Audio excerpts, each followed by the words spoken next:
Oi, pessoal. Meu nome é Douglas Lobo, escritor. Nesse vídeo eu vou continuar lendo as críticas que o escritor Don Herron fez a Stephen King no meio dos anos 80.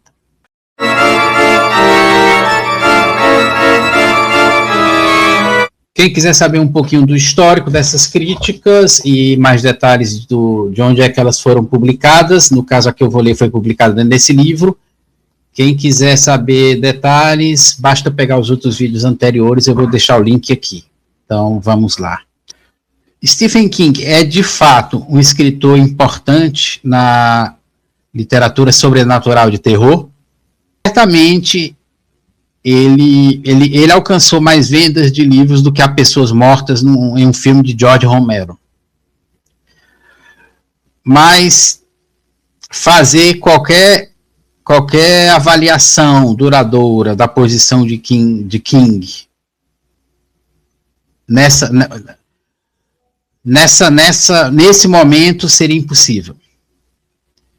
King ainda está na casa dos 30 anos e pode muito bem produzir ainda uma dúzia de romances e centenas de contos. Na verdade, ele produziu bem mais do que isso, né? Mas se King morresse amanhã, então...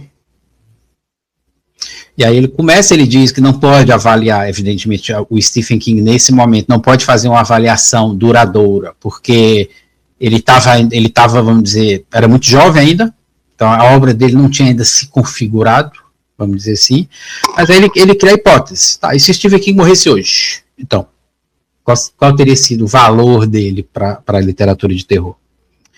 Aí ele fala que seu trabalho teve impacto. Estudiosos do supernatural não serão capazes de olhar para a ficção da década de 1970 e 80 sem levar em conta Stephen King. Obviamente, ele tem sido influente. King tem algumas cenas sobrenaturais excelentes em sua ficção. Os 2 capítulos com a mulher morta na banheira em Um Iluminado constituem uma marca alta do terror puro. Tão assustador quanto os melhores esforços de William Hope Hodgson. O jovem Danny, perseguido através do túnel de concreto no playground do Hotel Overlook, o Iluminado, é enervante. 3 dos contos de Stephen King se equiparam com os melhores no gênero. Children of the Corn, no Brasil, A Colheita Maldita, embora devendo algo a Ray Bradbury, é King no seu melhor. Pessoas reais, ação verossímil, um cenário um ambiente perfeitamente desenvolvido e cargas de terror. Sometimes They Come Back em sua forma uma história clássica de fantasmas com tons próprios de Stephen King.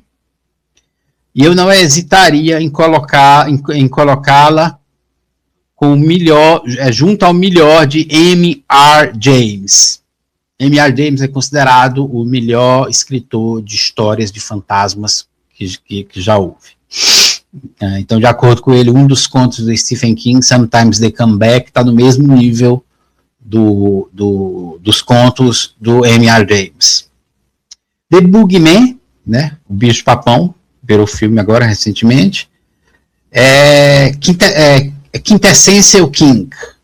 Tem as preocupações dele entregues ali diretamente, né? Suas maiores preocupações, as maiores angústias temáticas do Stephen King estão ali e entrega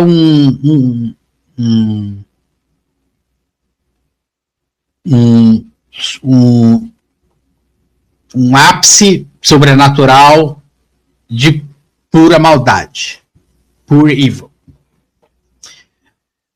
Então, o que é que ele está dizendo? Ele tá analisando, né, a obra do Stephen King até o momento e está classificando ali, hierarquizando o que ele acha que é o mais relevante do Stephen King, que são basicamente algumas cenas do Iluminado e 3 contos que ele escolheu destacar. Mas, e aí entra a contraposição. Para ter os capítulos assustadores e efetivos do Iluminado, nós somos forçados a ler página atrás de página da história de alcoolismo de Jack Torrance.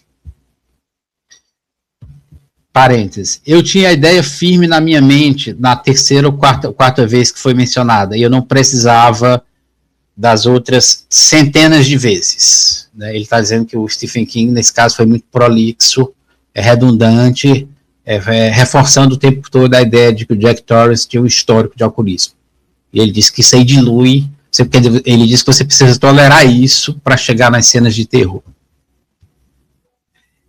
Eu li Drácula, então Salem Slot não me oferece nada novo. E eu sinto falta do poder das cenas originais ambientadas no castelo de Drácula em Transilvânia, a melhor parte do romance de Bram Stoker.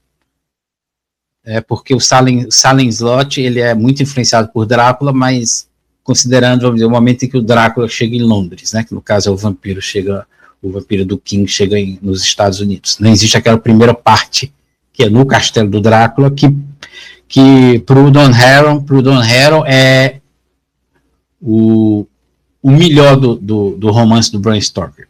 E aí para mim também. E com The Stand, The Dead Zone e Firestarter, King deixou a arena sobrenatural para ir para outras áreas, ficção científica e thriller. Seu único trabalho recente longo sobrenatural é The Mist, A Névoa, uma novela curta, muito bem escrita, sem a sequência óbvia em cada novela desde Carrie, mas ainda assim oferecendo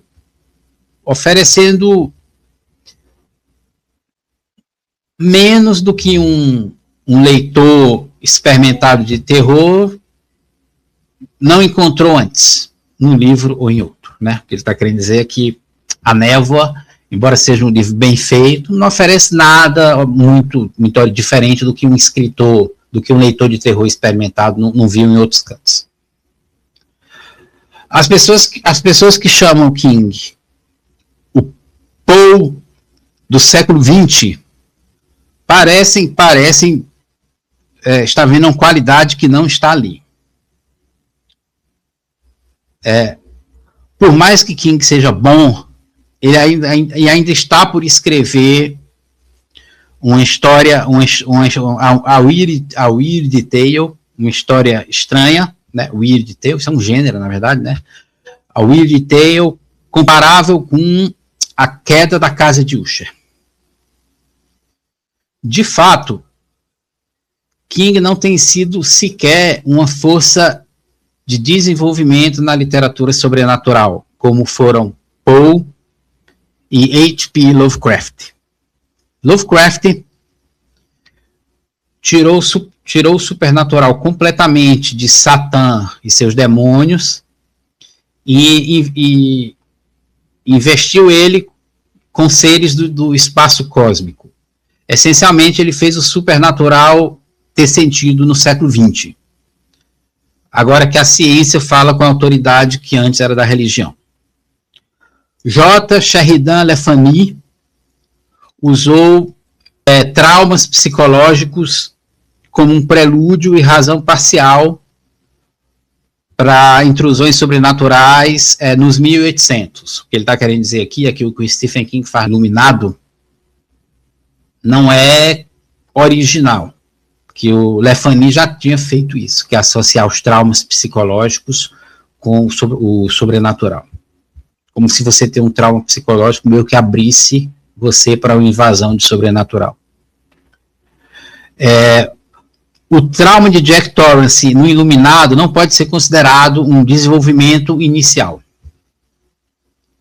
Nem é King o primeiro a usar personagens verossímeis e situações reais no gênero, e situações da vida real no gênero. Em Conjuring Wife, Fritz Leiber, ou Lieber, acho que não sei como é que se pronuncia, me parece que é Lieber. Fritz Leiber tinha personagens tão reais quanto qualquer um encontrado nos livros do King, usado de modo tão efetivo quanto. O próprio King disse que o título de mestre moderno do terror só era seu por ausência. Ou seja, ausência de outros. Tipo, não tem ninguém melhor. Parece claro o suficiente que o papel de King no terror sobrenatural até agora tem sido, essa tese é fundamental, viu? Essa frase dele aqui, essa conclusão dele aqui é fundamental. Parece que o papel de King no terror sobrenatural natural até agora tem sido o de um popularizador. Ele botou em itálico. Popularizador. Um escritor capaz de tornar o sobrenatural interessante para o leitor moderno de best-seller. Então, ele está aqui enquadrando o Stephen King. O que é que ele está querendo dizer? O Stephen King não é um criador original, ele não é uma força original. Ele não é um escritor seminal, como a gente chama. Né? Hoje, ele é um popularizador que leu a literatura de terror e torna ela acessível para o leitor de fora do nicho que está acostumado com a linguagem do best-seller comercial, a linguagem mais simples do best-seller. Ao fazer isso, ele fez algumas coisas que os sobrenaturalistas não tinham feito antes dele. O termo sobrenaturalistas é um termo do Don Heron para escritores de terror sobrenatural, para diferenciar do escritor de terror que não usa o sobrenatural.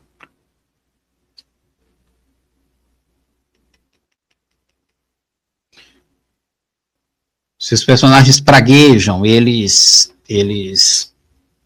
produzem excrementos, eles em geral agem de maneira cruel, grosseira, né? O cabeça quente Billy Nolan em Carrie é descrito como tendo, abre aspas, a habilidade infalível de apontar o vulgar, fecha aspas. King tem essa habilidade em abundância, e ele usa muito. É um tipo de honestidade. Eu suspeito, é um de seus grandes ativos comerciais. Então, para o Don Heron, uma das grandes qualidades do Stephen King, que fazia com que ele vendesse bem, era a sinceridade. Os personagens dele são muito reais, né? São muito vida real, né? Ele não se autocensura, vamos dizer assim. Então, ele não liga muito para o politicamente correto, eu diria assim, né? Ou para os tabus religiosos, etc, etc. E ele acha que isso ressoava o Don Heron acha que isso ressoava com o público. É óbvio que a ficção de King é um produto direto do nosso tempo. Terror em filmes e terror nas notícias da noite abriram caminho para a máquina de best-seller de Stephen King. Os livros dependem pesadamente de filmes para suas referências, e certamente sem o relaxamento cultural e social das últimas 2 décadas, as cenas de King de excrementos e profanidade teriam batido contra o muro de tijolo da censura. Pelo menos se ele tivesse insistido em continuar no gênero sobrenatural. Então, o que ele está querendo dizer é que o Stephen King, o sucesso dele se deve, primeiro, à ampliação do público de terror pelo cinema e pelo próprio jornalismo mais sensacionalista, né, vamos dizer assim, e pelo relaxamento cultural das últimas 2 décadas, a partir ali do movimento da contracultura. Porque, do contrário, um escritor que, se o Stephen King escrevesse, por exemplo, nos anos 50, o tipo de literatura que ele faz, em que os personagens urinam, defecam, em que eles falam palavrões, os livros dele teriam esbarrado na censura moral da época. E aí o Don Heron faz uma nota de rodapé, que eu vou resumir bem aqui, que é uma nota de rodapé que reforça um pouco o que ele falou. O que é que ele diz? Ele diz que o H.P. Lovecraft nunca achou que os escritos dele fariam sucesso popular, mas ele começou a ser muito lido a partir dos anos 60, quando o Lovecraft já tinha morrido. E o Don Heron atribui isso à contracultura, especialmente os adeptos ali do uso de LSD. Ele diz que a perspectiva cósmica do Lovecraft se encontrou muito com a perspectiva dos hippies que usavam LSD para conhecer outros aspectos, outras dimensões da experiência humana, né? Ele diz que o resgate do H.P. Lovecraft e o fato dele ter sido abraçado pelos hippies foi fundamental para que ele voltasse a circular os livros dele, passasse a ser tiragens altas. Então, ele diz que o Stephen King mais ou menos se beneficia, são 2 escritores de terror que se beneficiaram da contracultura, vamos dizer assim. O Stephen King, por causa do relaxamento da censura moral, e o H.P. Lovecraft, por causa da abertura maior do leitor comum à questão do cosmos, né, das dimensões não conhecidas. King inicialmente não estava interessado predominantemente em escrever terror, embora esta seja o gênero de ficção em que ele teve a maior sorte em vender. Seus primeiros 4 romances ainda não publicados, na verdade eles estavam sendo publicados com o codinome Richard Bachman, que não tinha sido revelado ainda na época desse artigo. Ainda não publicado, não era um terror. Seu quinto romance, Carrie, é terror, mas não terror sobrenatural. Carrie, assim como A Zona Morta e Firestarter, a incendiária, que se seguiram, são ficção científica, se você deseja colocá-los em um gênero. Ou seja, o Don Heron começa a argumentar aqui que, embora seja considerado um escritor de terror, o Stephen King substancialmente, ao menos até o momento em que a crítica foi publicada, até aquele momento na carreira dele, substancialmente ele não tinha escrito tanto terror sobrenatural, né? Ele considera esses 3 livros ficção científica, ele não considera o terror. Ele inclusive abre aqui uma outra nota de rodapé e dá uma informação que confirma o que ele falou. King retirou A Zona Morta da competição de melhor novela na 6ª World Fantasy Convention, sediada em Baltimore, em 1980, alegando que não era fantasia, mas ficção científica. Ou seja, o próprio Stephen King reconhece que um desses 3 livros que o Don Heron citou aqui, O Zona Morta, não é um livro de terror sobrenatural, não é uma fantasia, é ficção científica. Então, o Don Heron não tá falando coisas aqui absurdas, não. Ele tá desenvolvendo bem a argumentação dele. Mas se você considerar Carrie e companhia ficção científica, thriller, terror fechado, plain horror, terror plano, né, indiscutível, ou mainstream, né? Mainstream é aquela literatura de gênero que é meio literatura de gênero e meio público geral, né? Mainstream, criticá-los em termos usados para um romance sobrenatural é preguiça da parte do crítico. Um professor de inglês inflexível, imaginário, claro, né? Isso é uma ironia, claro que não é imaginário que existe professor de inglês assim, né? Professor de letras, né? Em inglês que eles chamam lá de letras, né? Talvez não queira, né? Conhecer a literatura de terror sobrenatural para manter sua opinião de que O Iluminado não é um bom livro. Por outro lado, um fã de terror talvez deseje classificar Salem Slot um dos grandes romances de todos os tempos, sem ter nenhuma noção acurada do tipo de romances as pessoas têm escrito, do tipo de romance que as pessoas têm escrito ao longo do mundo, o Don Heron está dizendo aqui,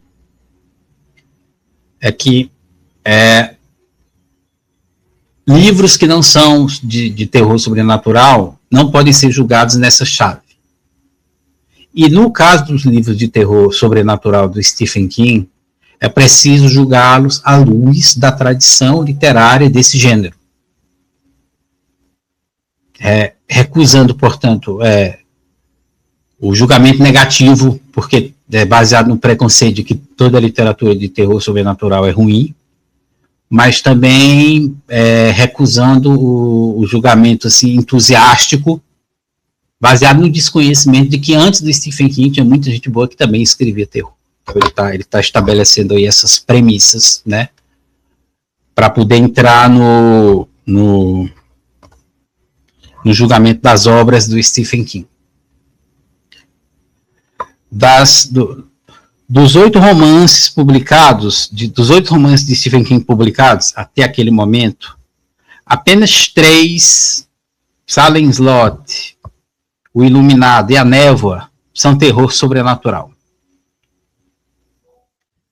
Um pouco mais que metade dos contos em Night Shift são sobrenatural. Os outros são ficção científica, mainstream, thriller, ou tem um maníaco em vez de um fantasma como ameaça. Deste modo, Psicose de Robert Bloch é terror psicológico, não terror sobrenatural. O que o Don Heron está fazendo é simples. Ele está extraindo da literatura de terror do King o que é de fato terror sobrenatural, que é o que interessa a ele. Então, ele não vai avaliar Carrie, por exemplo. Ele não vai avaliar A Zona Morta, por exemplo, na perspectiva de livros de terror sobrenatural, porque ele entende que não cabe. Não cabe analisar esses livros como se fossem livros de terror sobrenatural. Então ele está bem no caminho aqui para tirar esses livros de cena e ficar só com o que ele considera terror sobrenatural. Contraste este sobrenatural esporádico, este sobrenatural esporádico do King com o trabalho de 2 escritores que eram sobrenaturalistas sérios, embora nenhum deles acreditasse em fantasmas. H.P. Lovecraft dedicou toda a sua ficção para retratar fantasia, terror ou sobrenatural. E toda a sua ficção madura no sentido de provocar maravilhamento cósmico e ele usa um termo aqui, dread, que seria desconforto, né? Uma coisa assim, dread in the reader, aquele tipo de filme de terror, que o H.P. Lovecraft, inclusive, dizia que era uma das premissas da história de terror, tinha que ter isso, tinha que ter um dread, um desconforto, né? Uma inquietação. Embora filosoficamente ele fosse um materialista mecanicista, Lovecraft hoje em dia é lembrado como um sobrenaturalista. E sua ficção é considerada como um genuíno desvelamento dos mistérios em alguns círculos ocultistas. M.R. James, hoje considerado por muitos críticos o melhor de todos os escritores de histórias de fantasmas, escreveu uma história fantástica para crianças. O resto de sua ficção foi no gênero sobrenatural. Suas histórias espectrais não são fábulas morais. Ele fala isso para poder delimitar bem a diferença, por exemplo, das histórias que o M.R. James escrevia e, por exemplo, o Conto de Natal do Charles Dickens, que tem fantasmas, mas é basicamente uma história moral, vamos dizer assim. E o Don Harrow não considerava esse tipo de história, vamos dizer, terror sobrenatural, de fato não é. Então ele está querendo deixar bem claro, que muitas vezes se usam fantasmas como alegorias para algo a mais, né? Mas o que ele está querendo dizer aqui é o seguinte, suas histórias espectrais não são fábulas morais. Elas não fazem, elas não promovem uma comoção sobre consciência social. Elas não são políticas. James escreveu suas histórias sobrenaturais por uma única razão: para que seus fantasmas pudessem pular das páginas e agarrar os pelos da nuca do leitor.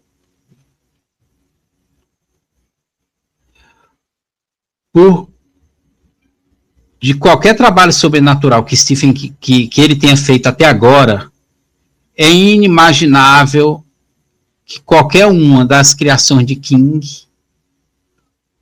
irão algum dia assumir as proporções místicas daquelas de Lovecraft. Onde James criou fantasmas um atrás de outro, como nenhum antes dele, King parece contente em reutilizar material desgastado. Ele está querendo dizer, mais uma vez, ele tá reforçando uma das teses dele de que Stephen King não é um criador seminal desse gênero do terror.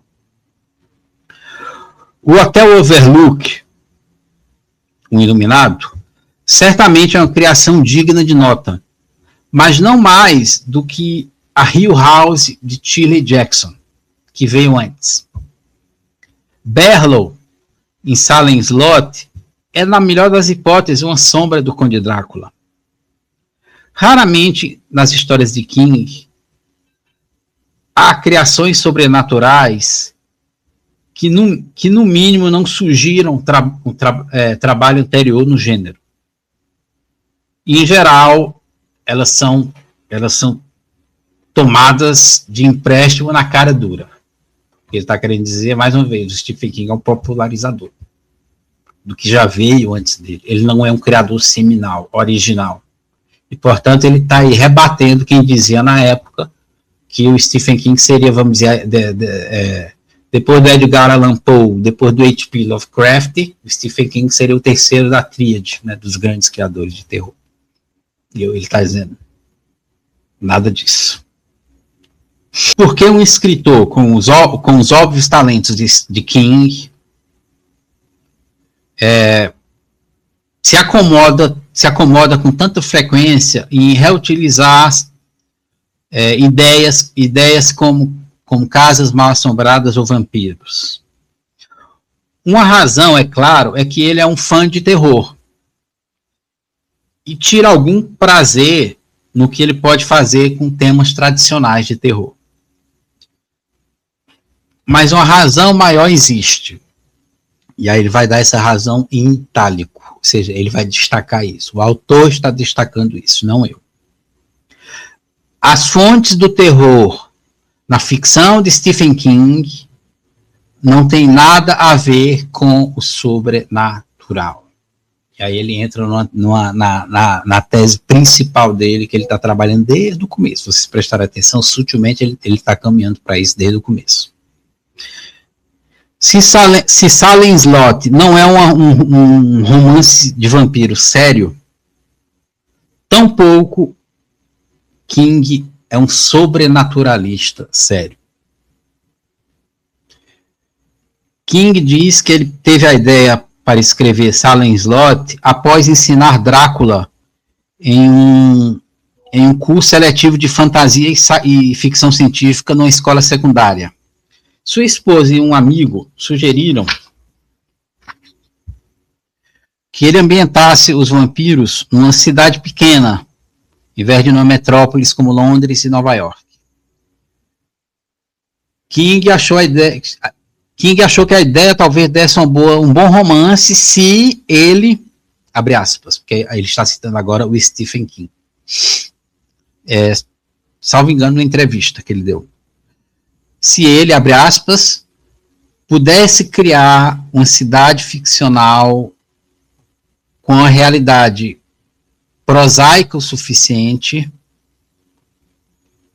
para amenizar a ameaça de histórias em quadrinhos de um bando de vampiros.